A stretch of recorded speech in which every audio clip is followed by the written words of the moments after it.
The wind howled across the black mountain peak, carrying ice crystals that sparkled in the light of three distant moons.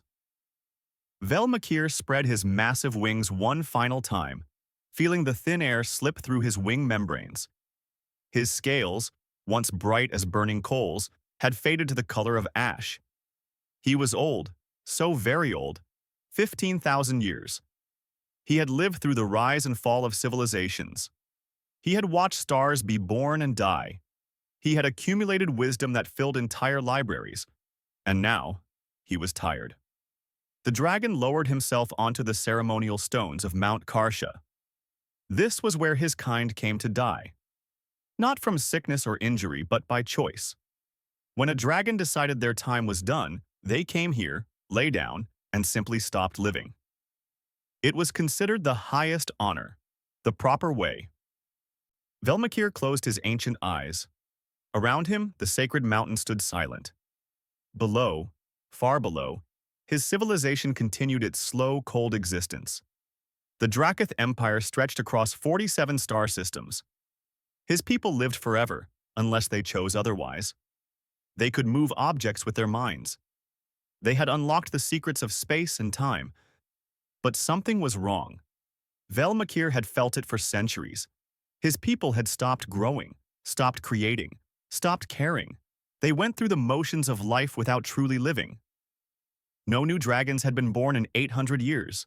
His species was dying, not in body but in spirit. That was why he was here. If his people were becoming empty shells, then what was the point of continuing? Better to end with dignity than fade into meaningless existence. He began the meditation. The first step of the final sleep. He felt his heartbeat slow, his temperature drop.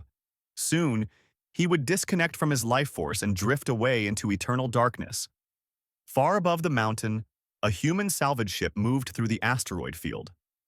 The ship was old, patched with mismatched metal plates. Inside, Suji worked frantically at the controls while her 8-year-old son, Deho, watched from the co-pilot seat. "Mom, the engine is making that sound again," Deho said, pointing at a flickering display. Suji bit her lip. She knew she shouldn't have taken this job. Salvaging near Dracath sacred grounds was illegal. But her husband had died in a mining accident 2 years ago, and the insurance company refused to pay. She had bills. Daiho needed food, education, a future. Sometimes desperation made people do stupid things. "It's fine, sweetie. Just a few more pieces and we'll go home." She maneuvered the ship toward a chunk of ancient satellite. Dracath threw away technology that human colonies would consider treasure. The sensor beeped. Warning. Warning. The asteroid field was shifting. "Mom!" Deho grabbed the armrest as the ship lurched sideways. A massive rock tumbled past them, barely missing the hull. Suji pulled hard on the controls, but the old ship responded too slowly. Another asteroid clipped their engine. Alarms screamed. Red lights flashed everywhere. "Emergency pod, now!" Suji unbuckled Deho and shoved him toward the small escape capsule. Her hands flew over the controls, trying to stabilize the ship even as it broke apart around them. "Not without you!" Deho cried. "I'll take the other pod. Go!" She pushed him inside and slammed the button. The capsule shot away from the dying ship like a bullet. But something went wrong. The pod's trajectory was off. Instead of heading toward the trade station, it curved down toward the planet below, toward the sacred mountain. Deho screamed as the pod shook violently. He was thrown against the straps. His head hit the side panel. Everything went dark. The pod crashed into the snow 50 meters from where Velmakir lay. The impact sent up a cloud of ice and rock. The sound echoed across the empty mountain. Velmakir's eyes opened. He felt the disturbance in the air, the heat signature of the crashed machine. His ancient mind identified it instantly. Human technology, primitive, broken. He should ignore it. What did it matter? He was here to die. The problems of younger species were not his concern. He had given 15,000 years to duty and knowledge. He had earned this rest. He closed his eyes again, began the meditation again, felt his heart slow. But then he heard something. A small sound. A whimper. Inside the pod, Deho woke up. His head hurt badly. Blood ran down his face from a cut on his forehead. The pod door was stuck. He pushed against it with all his strength, and finally it burst open. Cold. The cold hit him like a wall. The air was so thin he could barely breathe. He stumbled out onto the ice, wearing only his ship clothes. No coat, no helmet. The temperature was far below freezing. Deho looked around, terrified. Where was he? Where was his mom? He tried his communication device, but it was broken. Everything was broken. His body started to shake. His fingers and toes went numb. He knew about hypothermia from safety classes.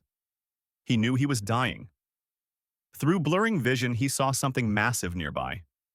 A shape like a mountain, but alive. Red scales, though faded. Wings folded like ancient leather. A dragon. Deho had never seen a real Dracath before. They never came to the human areas of the trade station. They were like legends, like gods. Please, Deho whispered, his voice barely working. Please, help me. Cold. He stumbled forward, each step harder than the last.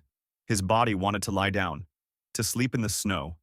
But something inside him, some stubborn human instinct, kept him moving. Velmakir felt the child approach, heard the weak voice. He told himself to ignore it. One small life against the eternal rest he sought. The choice was obvious. But the child kept coming, kept trying. Deho reached the dragon. The scales radiated a little warmth. Not much, since Velmakir had lowered his body temperature for the death meditation, but more than the ice. Deho pressed against the massive foreleg. His small hand touched the ancient scales. Please, he said again. So cold. The touch went through Velmakir like lightning. Not through his mind, which could sense things across star systems. Through simple physical contact. Skin to scale. Need to existence. When was the last time anyone had simply touched him? Not a formal greeting, not a ceremonial gesture. Just reached out because they needed connection, needed warmth, needed help. The dragon's eyes opened. He looked down at the tiny human child pressed against him, shaking violently. Trust and desperation in equal measure on his small face. Velmakir had lived 15,000 years. He had faced down armadas and politicians and cosmic storms. But this tiny creature, this mayfly that would live and die in what the dragon considered a blink, had done something incredible. The child had touched him, had reminded him what it meant to be touched. With a sound like a mountain sighing, Velmakir lifted his wing and wrapped it around the boy. Just until the child stopped shaking, he told himself. Just a small mercy before the end. Then he would return to his death. But as the boy's shaking slowly eased and the small hand remained trustingly on his scales, Velmakir wondered if perhaps the end was not what he truly sought. Perhaps it was something else entirely. Warmth. That was the first thing Deho noticed when he woke. He was warm, not burning but safe warm, like being wrapped in blankets. He opened his eyes slowly. A wall of red scales curved above him. A dragon's wing covered him like a tent. The membrane glowed slightly from the 3 moons above, casting red-gold light over everything. Deho's breath caught. He was under a dragon's wing. A real dragon. He tried to sit up, but his body hurt everywhere. His head throbbed. His fingers and toes tingled painfully as feeling returned to them. But he was alive. The cold wasn't killing him anymore. You are awake. The voice rumbled through the ground like thunder spoken in words. Deep, ancient, each syllable carefully shaped. Deho turned his head and found himself looking into an eye the size of his entire head. The dragon's eye was golden, with flecks of red like dying embers. It watched him with an expression he couldn't read. Thank you, Deho whispered. His throat hurt. Thank you for saving me. Velmakir said nothing for a long moment. Why had he saved this child? He still didn't fully understand his own decision. The boy should mean nothing to him. And yet, That small hand on his scales had awakened something he thought long dead. "You should not have come here," the dragon finally said. "This is sacred ground. Humans are forbidden." "I didn't mean to," Deho said quickly. "There was an accident. The ship. My mom." His voice broke. Where was his mom? Was she okay? Tears started running down his face. Velmakir watched the child cry. Draketh did not cry. They had emotions, but they controlled them, channeled them through proper mental exercises. This raw display of feeling made him uncomfortable, and yet, he found he could not look away. "Your parent is likely safe," Velmakir said, surprising himself with the attempt at comfort. "Your vessel had 2 life pods. The other probably reached your station." "Really?" Deho wiped his eyes with his sleeve. Hope lit up his face, so quick and bright. "You think so?" "The probability is high." Velmakir calculated the trajectories in his mind. "She will be searching for you. Then I need to get back." Deho tried to stand, but his legs wobbled. He sat down hard on the rocks. "Ow. You are injured. You suffered hypothermia and head trauma. You must rest." "But my mom will be worried." "She will worry regardless. Moving now would only injure you further." Velmakir shifted his wings slightly to block a cold wind. Why was he doing this? Why did he care?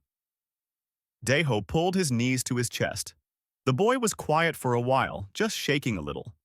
From cold or fear or both. Then he said, "Are you going to die?" The question shocked Velmakir. "What makes you think that?" "You're lying on the mountain all alone. And you look sad. Really sad.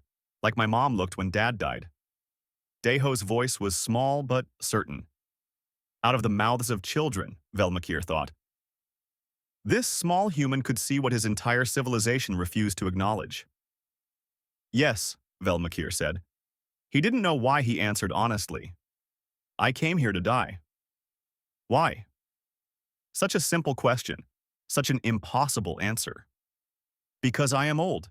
Because my time is done. Because—" Velmakir paused.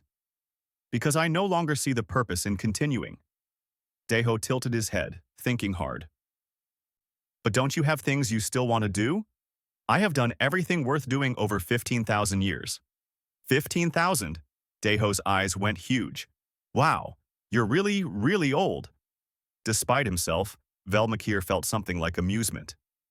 "Yes, very old." "Did you do fun stuff in all that time?" "Fun?" The concept felt alien. "I accumulated wisdom. I served my people. I maintained the eternal archives, the repository of all Draketh knowledge." But was it fun? Velmakir realized he didn't know how to answer. When had he last done something because it was enjoyable, not because it was proper or necessary? "My dad died 2 years ago," Deho said suddenly. "Mining accident. He was only 42. Mom says he had so much life left. So many things he wanted to do with me. Build a ship together. Teach me to fly. Take me to see Earth where Grandma lives." The boy's voice shook. "He didn't get to do any of it. He wanted more time so badly. And you have forever. And you're just giving up?" The words hit Velmakir like physical blows. This child who had seen his father torn away at 42 years could not understand why someone with millennia ahead would choose death. "It is different," Velmakir said. "Your father's time was stolen. Mine is my choice." "But why choose it? If you could keep living?" Before Velmakir could answer, they both heard a sound. The sharp whistle of atmospheric entry. Another ship approaching the mountain. A sleek Draketh vessel landed gracefully near them. The door opened and a female dragon emerged. Her scales were deep blue, still bright and healthy. She was young by Draketh standards. Only 3,000 years old. "Father," she said, her voice tight with controlled anger. "What have you done?" "Kira," Velmakir said. His daughter. Of course she would come looking for him. Kira's eyes fixed on Deho. "You have contaminated yourself with a human? Have you lost all dignity?" "The child was dying. I provided temporary aid." "Let it die properly, then. You are abandoning the final sleep for this?" Kira's mental presence pressed against Velmakir's, full of pain and betrayal. I came to pay respects to your memory, and I find you protecting vermin? Hey, Deho said, struggling to his feet despite his weakness. I'm not vermin. Kira looked at him like he was an insect. It speaks. How primitive. Kira? Enough, Velmakir said. No, not enough. You taught me everything. You taught me the proper order, the importance of tradition. And now you betray it all for this creature that will die in a handful of years anyway. Perhaps that is precisely why, Velmakir said quietly.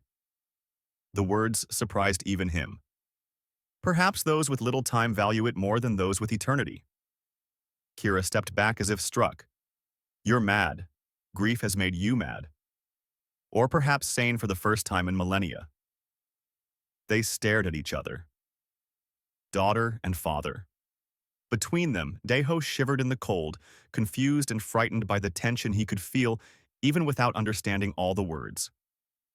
Finally, Kira said, I am reporting this to the council. They will decide what must be done about your condition. She turned back to her ship. Kira, Velmakir called. She paused but didn't turn. I am sorry. I do not expect you to understand. I don't, she said. Her voice cracked slightly. I don't understand any of this. Then she was gone, her ship lifting into the sky. Deho looked up at Velmakir. Is she going to get you in trouble? Yes. Because of me? Because I chose you over death, and my people will not forgive that choice. I'm sorry, Deho said, tears in his eyes again. I didn't mean to mess everything up. Velmakir looked at the child. Really looked. At the emotion so freely shown. The guilt and concern for someone he'd just met. The way he cared without calculation or reservation.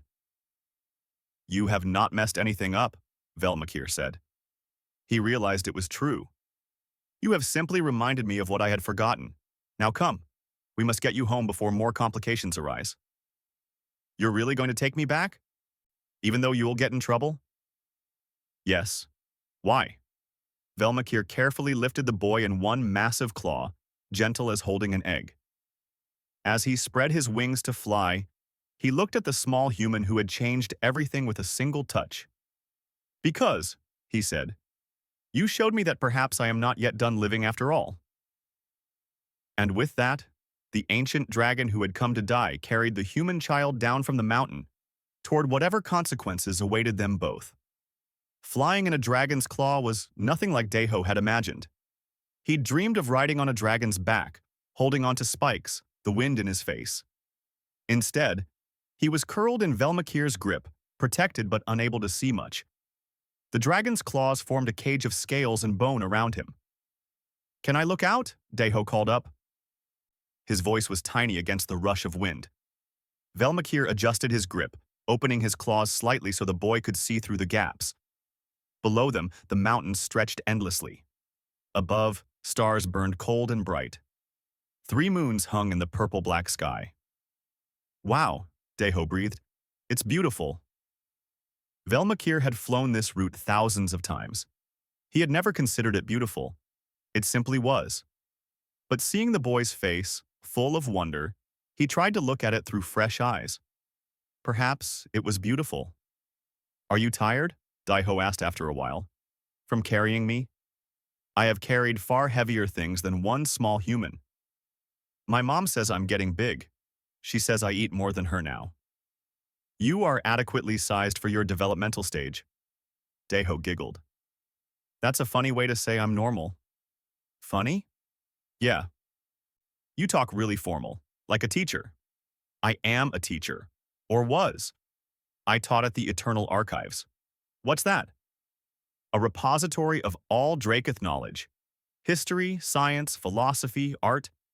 Everything my species has learned in 200,000 years. 200,000 years? Deho tried to imagine it and couldn't. That's older than anything on Earth. Yes? Did you like teaching? Velmakir flew in silence for a moment. Had he liked it? I found it necessary. But did it make you happy? There was that word again. Happy. When had Velmakir last considered his own happiness? When had any Draketh? I found satisfaction in precision, in the proper transmission of knowledge. But were you happy? Deho insisted. I do not know. A storm was forming ahead. Energy discharges lit up the clouds. Velmakir altered course, looking for shelter. He spotted a cave system in a cliff face and descended carefully. His landing shook the ground. He placed Deho gently on the cave floor. We will wait here until the storm passes, Velmakir said. Such weather is dangerous even for me. The cave was deep and dry. Deho explored while Velmakir settled near the entrance, his bulk blocking the wind. Outside, lightning painted the clouds purple and white. Are you hungry? Deho asked, returning from his exploration. He held something in his hands. I have not eaten in many days. I was preparing for death. Eating seemed unnecessary. But you're not dying now, right? So you should eat. Deho held out his hands. He had a ration bar, the kind that came in emergency pods. It was small, barely enough for a child. Here. Velmakir stared at the offering. That is your food. You need it. I can share. Mom always says sharing is important. Deho broke the bar in half. He ate one piece and held out the other. Please? The gesture was absurd. The amount of food was nothing to a dragon. It would not sustain him. And yet the boy offered half of what little he had. Without hesitation. Without expecting anything in return. Velmakir extended one claw. Deho placed the piece of ration bar on it. The dragon lifted it to his mouth. It tasted like dust and chemicals. And somehow, it was the most meaningful meal he had eaten in centuries. Thank you, Velmakir said. Deho beamed. You're welcome. They sat in comfortable silence for a while, listening to the storm rage outside. Then, Deho said, Can I ask you something? You may. Why were you going to die? You said something about not having a purpose, but you're so smart and you can fly and you know everything. How could you not have a purpose? Velmakir considered his words carefully. Imagine you have a beautiful garden. You tend it for years, centuries. The plants grow tall and perfect, every leaf in its place, every flower blooming at the correct time. Nothing out of order, nothing surprising. Perfect. Forever. That sounds nice, Deho said. Does it? Or does it sound dead? Deho thought about that. Maybe a little dead. I mean, if nothing ever changes, if nothing can be wrong, then nothing can be really right either. Precisely. That is what my civilization has become. Perfect, ordered, and utterly lifeless. We exist, but we do not live. We know everything but feel nothing. We have eternity and waste every moment of it. That's really sad. Yes, it is. Is that why no baby dragons are born? Because everyone's too sad? The simplicity of the question struck Velmakir. Out of the mouths of children indeed. In part, yes. To create new life requires passion, hope, a belief that the future holds something worth living for. My people have lost those things. But you could help them find them again, Deho said excitedly. You could teach them, like you taught students. They do not wish to be taught. They are comfortable in their emptiness. Then teach someone else. Teach humans. We're always wanting to learn stuff. Velmakir felt something stir in his chest, an ember of something he'd thought extinguished. You believe it is that simple? Why not? Mom says the best thing about problems is you can always try to fix them. Even if you fail, trying is better than just sitting around being sad. Your mother sounds wise. She is. She's really smart. She can fix anything. Well, except our ship, but that's because we don't have money for good parts. Deho's face fell. I hope she's okay. I hope she's not too worried. She is worried, but she is also searching. That is what parents do. Do you have kids, besides Kira? No, Kira is my only offspring. Her mother died 3,000 years ago. Draketh pairs rarely produce more than one child. Do you miss her, Kira's mom? I have not thought of her in many years. Why not? Because Dracath do not dwell on the past. We process grief and move forward. But don't you want to remember the good stuff? Velmakir realized he had deliberately not remembered, because remembering meant feeling, and feeling meant pain, and pain meant being vulnerable. Somehow, his entire species had decided that vulnerability was weakness. Her name was Shirval, Velmakir said slowly. The name felt strange on his tongue after so long. She loved storms. She would fly straight into them, laughing at the lightning. She sounds awesome. She was. She was fire when all around her was ice. Then you should remember her. The good stuff. That's what Mom says about Dad. She says we remember the good parts so they never really leave us. They talked through the storm. Deho asked endless questions. About dragons, about space, about the nature of stars. Velmakir found himself not just answering, but elaborating. Adding details. Sharing stories he hadn't thought about in millennia. The boy spoke too. About his dreams of being a pilot. His collection of interesting rocks from different asteroids. His best friend Jinwoo back at the station who could beat anyone at hover games. His teacher, Miss Bora, who said he asked too many questions. There is no such thing as too many questions, Velmakir said. That's what I told her. The storm eventually passed. They emerged from the cave to clear skies. Velmakir spread his wings. Ready? He asked. Ready! Deho climbed into the dragon's claw. As Velmakir lifted off, the boy called up, Hey, Velmakir? Yes? When we get to the station, you should meet my mom. I think you'd like her, and she'd like you. Perhaps, Velmakir said, but he found himself hoping it would be true. They flew on through the night, an ancient dragon and a human child, both changed by their unexpected meeting. Below them, the world slowly brightened with the approaching dawn. Velmakir realized something as he flew. For 3,000 years since Shirval died, he had not once looked forward to the next day.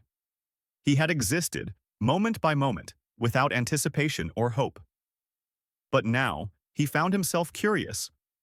What would happen when they reached the station? Would Deho's mother truly wish to meet him? What would the humans think of a dragon in their midst? He didn't know, and for the first time in longer than he could remember, that uncertainty felt less like darkness and more like possibility. The trade station appeared on the horizon, a cluster of lights against the curve of the planet. Velmakir's sensors detected multiple ships converging on the location, both human and Dracath vessels. It appears, he said quietly, that our arrival is anticipated. Is that bad? Deho asked. Very possibly, yes. Are you scared? Velmakir thought about it. No. I am simply interested to see what happens next. It has been a very long time since I felt that way. Then something good already happened, Deho said with certainty. You started feeling again. The ancient dragon and the human boy descended toward whatever awaited them, neither knowing that their meeting would change far more than just 2 lives. The trade station filled Velmakir's sensors with noise. Hundreds of humans, all emotional, all broadcasting their feelings into the air like weather patterns. Fear, anger, curiosity, hope. It was overwhelming after the cold silence of Dracath civilization. He descended slowly, giving everyone time to see him, to prepare. In his claw, Deho waved at the gathering crowd below. I see my mom, the boy shouted. Mom, I'm okay. A woman pushed through the crowd of station security and officials. Her hair was messy, her face streaked with tears. Suji. She looked up at the dragon carrying her son with an expression that mixed terror and desperate gratitude. Velmakir landed gently in the designated zone. He opened his claws and set Deho on the ground. The boy immediately ran to his mother. Suji grabbed him, holding him so tight Deho squeaked. She was crying and laughing at the same time, checking him for injuries, kissing his forehead. I thought you were dead, she sobbed. I thought I lost you like I lost your father. Oh, Deho, my baby. I'm okay, Mom. The dragon saved me. He's really nice. His name is Velmakir, and he's 15,000 years old, and step away from the child. A human security officer aimed a weapon at Velmakir. More officers moved into position, creating a barrier between the dragon and the civilians. Wait! Daiho tried to pull away from his mother.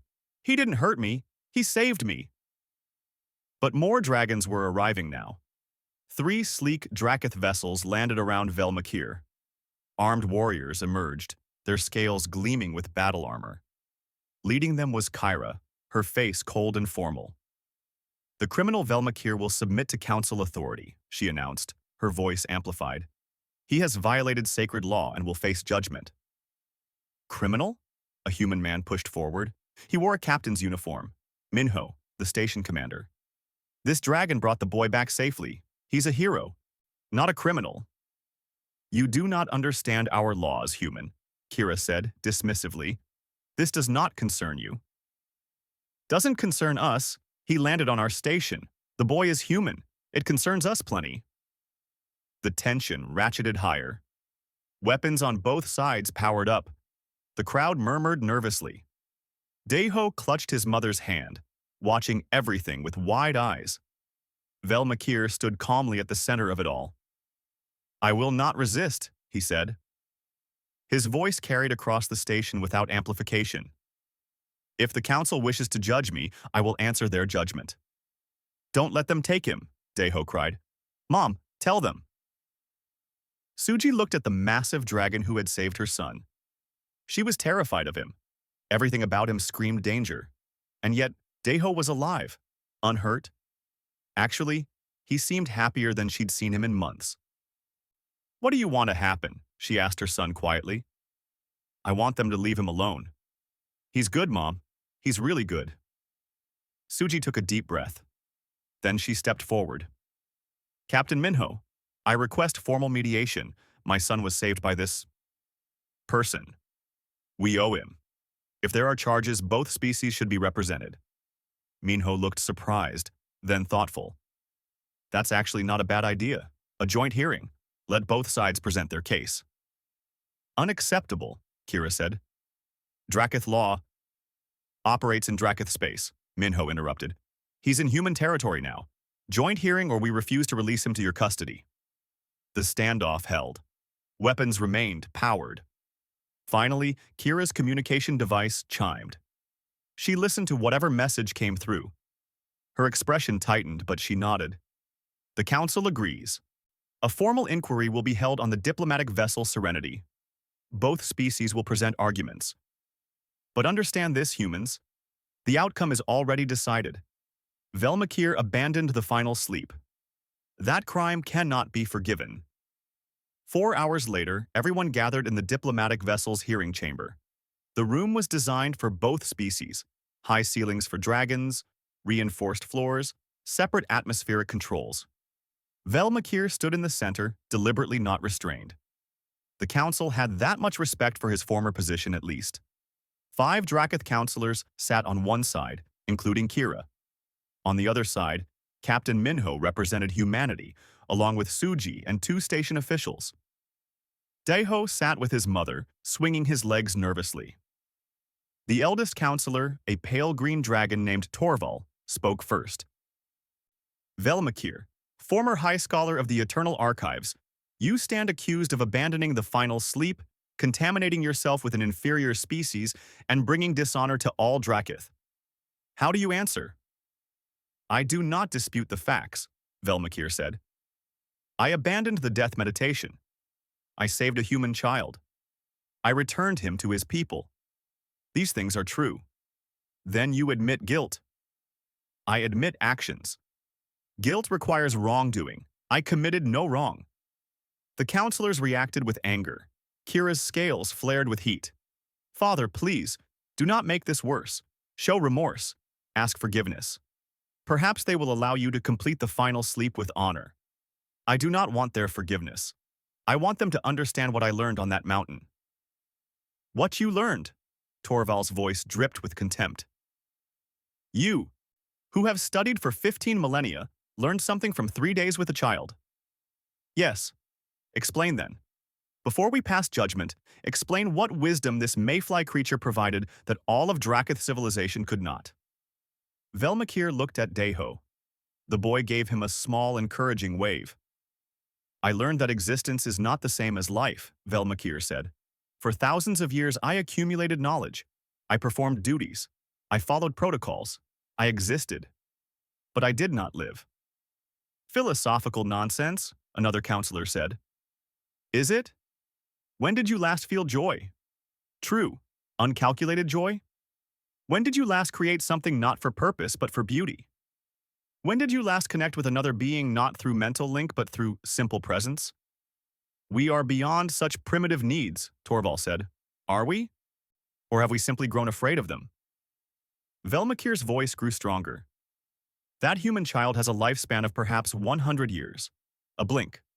Nothing.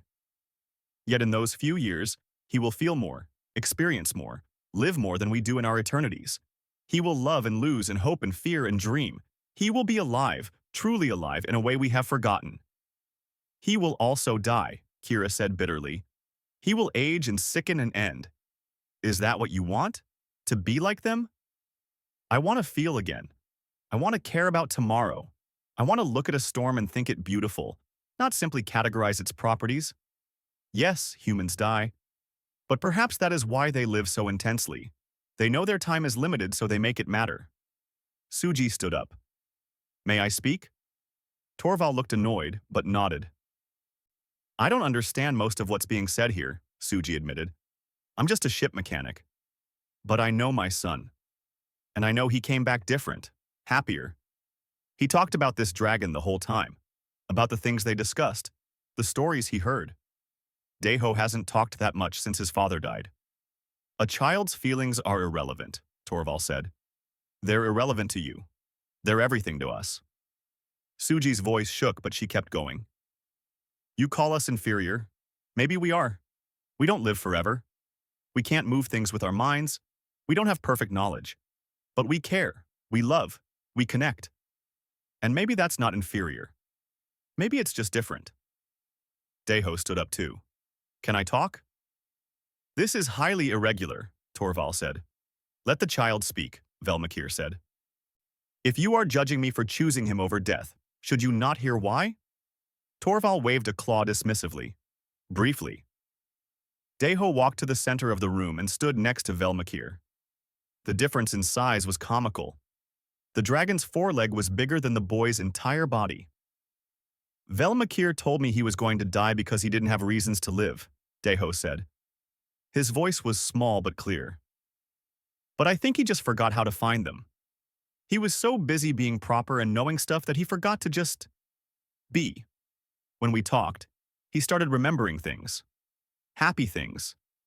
His wife who liked storms. Teaching students. He started asking questions instead of just answering them. He was becoming real again. Real? Kira laughed harshly. He was always real. No, Deho said, looking at her seriously.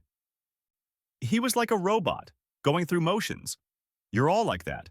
Living forever but not really living at all. That's way sadder than dying. The room went silent. A human child had just called the entire Dracoth civilization sad. It should have been insulting. But something in the simple honesty of it cut through objections. I think, Velmakir said quietly, that is precisely my crime. I realized we are sad, and I chose to do something about it. By abandoning everything, Kira's voice finally broke. By leaving me. After Mom died, you were all I had, and you were going to just leave. And now you've thrown away everything we are for them.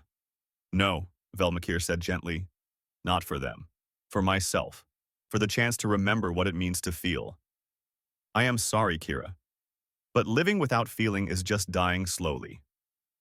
I would rather truly die than continue that way. Torvald rose. We have heard enough. The council will deliberate. The deliberation took 30 minutes. When they returned, their decision was written on their faces. Velmakir, Torvald said, you are guilty of betraying everything Dracoth stand for. Therefore, you are hereby exiled from all Dracoth worlds. You may never return. You may never enter the final sleep in sacred ground. You will die alone, without honor, without peace. Kira made a small broken sound. However, Velmakir said, I will die alive. That is honor enough. He looked at Deho. Don't you think? The boy smiled through tears. Yeah, that's the best honor. Do you accept this judgment? Torval asked. Velmakir spread his wings. They gleamed bright crimson in the chamber lights. Brighter than they'd been in centuries. I do, he said. I accept exile, and I accept life. 6 months passed. The colony planet Tajan 4 was small, unremarkable, and perfect. It sat on the edge of human space, far from the busy trade routes and political centers. About 3,000 humans lived there, mostly families looking for fresh starts and quiet lives. The colony had farms, workshops, a small school, and one very unusual resident. Velmakir stood in what the humans called his garden, though it was really just a section of land he'd cleared near his dwelling cave. He was trying to understand tomatoes. The plants were simple organisms, yet they resisted all his logical attempts at optimization. You're thinking too hard again, a voice called. Suji walked up the path, carrying 2 cups of something steaming. She'd transferred to Tajan 4 3 months ago when the station offered her a better job at the colony's repair facility. Deho had been thrilled. Velmakir had been pleased. Yes, that was the word, pleased. The plants refused to grow in the pattern I designed, Velmakir said, staring at the uneven rows of greenery. That's because plants don't care about patterns. They just grow. Suji handed him one of the cups. Coffee. Thought you might want to try it? Velmakir sniffed the dark liquid suspiciously. Over the past months, he'd tried many human foods. Most were acceptable. Some, like chocolate, were surprisingly excellent. He sipped the coffee. It's bitter. Yeah, that's kind of the point. Why would anyone want something bitter? Because sometimes bitter is good. Keeps you awake, gives you energy. Plus you get used to it. Suji smiled. Like how we got used to having a 15,000-year-old dragon living next door. Do the others still fear me? Some, but mostly they think you're interesting now. Especially after you helped Jinwoo's dad fix the water recycler. And after you started teaching at the school. Ah, yes. The school. That had been Deho's idea, of course. The boy had asked if Velmakir knew math. The dragon had responded that he knew mathematics from 17 different civilizations across 400,000 years of development. Deho had immediately dragged him to meet Miss Bora, the colony's overwhelmed teacher who was trying to educate 80 children of various ages with limited resources. Now, Velmakir taught 3 times a week: history, science, mathematics, philosophy. The children were eager and chaotic, and asked questions that made his mind work in ways it hadn't in millennia. They didn't care that he was ancient or alien. To them, he was just Mr. Vel, the dragon teacher with cool stories. Speaking of which, Suji said, Deho wanted me to remind you about game night tonight. He's convinced he can finally beat you at Star Runners. His strategic thinking has improved, but he still relies too heavily on aggressive tactics. He's 10. Aggressive tactics are his whole personality. Suji laughed. Will you come? Everyone's asking. Game night. Another bizarre human tradition. Every week, several families gathered in the community hall to play board games, card games, and virtual simulations. There was food, noise, chaos, and laughter. So much laughter. The first time Deho had invited him, Velmakir had declined. The second time, he'd observed from a distance. The third time, Suji had physically dragged him inside and taught him to play something called cosmic cards. He'd won, naturally. His pattern recognition was superior. But then little Minji, aged 6, had beaten him in the next round through pure luck and random choices. The other humans had cheered. Minji had jumped up and down shouting, I beat the dragon! I beat the dragon! And Velmakir had felt something warm and strange in his chest. He'd later identified it as joy. I will attend, he told Suji. Good. Oh, and Hyun wants to know if you can help with his daughter's science project. Something about gravity and moon phases? Of course. Suji studied him. You're different now, you know. When we first met, you were like this cold statue. Now you smile. Well, the dragon version of smiling. Do I? Yeah, your eyes get brighter. Your scales shimmer. It's subtle, but it's there. She sipped her coffee. Are you happy here? Happy? That word again. Was he happy? I am engaged, Velmakir said carefully. I anticipate each day. I wonder what the children will ask, what problems will arise, what small moments will surprise me. If that is happiness, then yes. That's exactly what happiness is, Suji said softly. For us short-lived humans, anyway. They stood in comfortable silence, watching the morning sun warm the garden. In the distance, children's voices rang out. School was starting. Velmakir would teach in an hour. Suji, he said suddenly. Thank you. For what? For not leaving when your son was returned. For choosing to come here. For including me in your community. For teaching me about coffee and tomatoes and game nights. You saved my son's life. That's not something I forget. She paused. But honestly, you've given us just as much. The kids adore you. Half the colony comes to you for advice. You helped Minsu figure out how to fix the solar panels. You taught Bora new ways to explain complex math. You've become part of our community. I never expected that. What did you expect? To exist in isolation. To observe. To perhaps study your species from a distance. Instead, you got adopted by a colony of stubborn humans who don't know how to leave people alone. Suji grinned. Sorry, not sorry. Footsteps on the path announced new visitors. Daeho appeared, running at full speed as always. Behind him, walking with far more dignity, came someone unexpected. Kira. Velmakir hadn't seen his daughter since the trial. She'd refused all communication. He'd accepted that he'd lost her along with everything else. But here she was. Her blue scales gleamed in the sunlight. She looked uncertain. Nervous even. Hi, Kira, Daeho waved enthusiastically. You came. Mr. Vel's gonna be so happy. Hello, child, Kira said softly. Suji picked up on the tension immediately. Daeho, come help me get ready for tonight. We need to set up tables. But, now please. They left, though Daeho kept looking back curiously. Velmakir and Kira stood facing each other across the garden. You came, Velmakir said finally. I had to see, to understand. Kira's voice was tight. The council says you have gone mad, that living among humans has broken your mind. Perhaps it has, or perhaps it has repaired it. Father, please, I do not understand any of this. I want to, but I can't. Help me understand why you threw everything away. Velmakir gestured to the garden, the settlement beyond, the distant laughter of children. I threw away existence for life. I traded honor for feeling. I exchanged eternity in emptiness for finite time in fullness. But you're degrading yourself, teaching children, growing plants, playing games. The last word dripped with disdain. Yes, and I have learned more in these 6 months than in my last 1,000 years at the archives. That's impossible. Is it? Come, sit with me. Let me show you. Kira hesitated, then settled onto the ground beside her father. They sat in silence for a moment. Then Velmakir began to speak.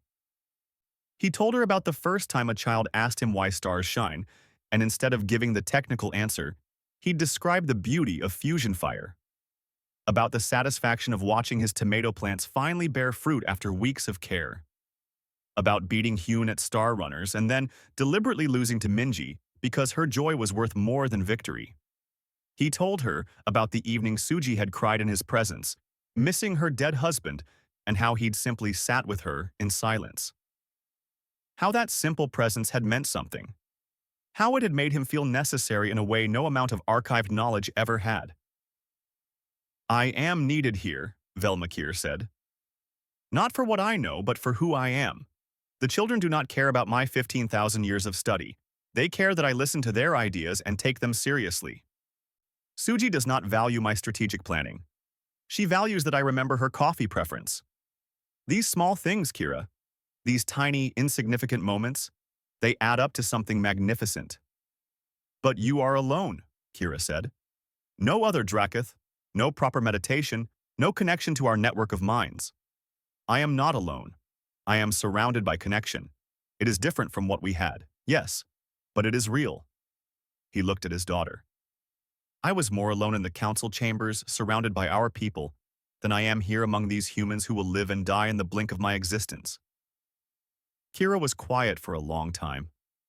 Finally, she said, I wanted to hate them for taking you from me. They did not take me. I chose this, but that does not mean I chose to lose you. Can I stay? Just for a little while? To observe? You may stay as long as you wish. A bell rang across the colony. School starting. I have to teach, Velmakir said. You could come, watch, see what my life has become. They walked together to the school building. Inside, 80 children of various ages waited. They cheered when they saw Velmakir. Several ran up to show him things they'd made or found. Mr. Vel, look at this rock I found. Is it from space? Mr. Vel, can we learn about black holes today? Mr. Vel, who's that? Is that your daughter? Hi, Dragon Lady. Kira watched her father settle into teaching position. Watched the children cluster around him without fear. Watched his eyes brighten as a small girl asked a question about planetary formation. And she saw something she'd never seen before. Her father was alive. Truly, completely alive. That evening, Kira sat in the corner of game night watching. The noise was overwhelming, the chaos illogical. The humans were loud and emotional and disorganized, but they were also warm, welcoming. When Deho won his game against Velmakir, finally, everyone celebrated as if it mattered. When Minji spilled her juice, 3 people rushed to help clean up without complaint. When Jinwoo's little brother got tired, someone simply picked him up and let him sleep on their shoulder. And through it all, her father sat among them. Sometimes explaining a game, sometimes just listening. Sometimes laughing that strange, rumbling laugh that didn't sound quite right but somehow fit perfectly. Want to play? Deho appeared beside her, holding a card deck. It's fun. Mr. Vel taught me, but I can teach you. Kira looked at the eager boy. At her father, watching hopefully. At the community that had embraced an ancient exiled dragon as one of their own. I do not know how, she admitted. That's okay. Nobody knows how until someone teaches them. Deho grabbed her claw without hesitation. Come on. And for the first time in 3,000 years, Kira let herself be led by something other than duty and tradition. Later, much later, as the moons rose and families headed home, Velmakir stood with Kira outside his cave. She was quiet, processing everything. I cannot promise I will understand, she said finally. But I see that you are not mad. You are simply different. Will you stay longer? Perhaps. I have vacation time accumulated. Thousands of years' worth, actually. A pause. Do you truly not regret it? Everything you lost? Velmakir looked at the colony. Lights in windows. Voices calling goodnight. Deho waving from his doorway before being pulled inside by his mother. Normal, mundane, beautiful life. I regret only the time it took to find this, he said. 15,000 years of existence for 6 months of living. It seems an unfair trade. Which way?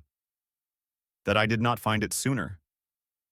Kira made a sound that might have been a laugh, might have been a sob, might have been both.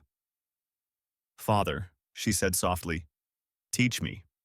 Teach me what they taught you. Velmakir turned to his daughter, his eyes bright, his scales shimmering. Come, he said. Let me show you how to live before you die. And as they sat together under the stars, the ancient dragon who had prepared to die and the younger dragon who was just learning to live, something changed in the universe, not with grand declarations or cosmic events, but quietly, gently, one moment at a time. In the end, humanity's greatest gift to the stars was not technology or conquest. It was the simple, radical act of reaching out a hand and saying, "You are not alone. Come, sit with us. Let us show you warmth." And sometimes when the universe is very lucky, that warmth catches fire and spreads.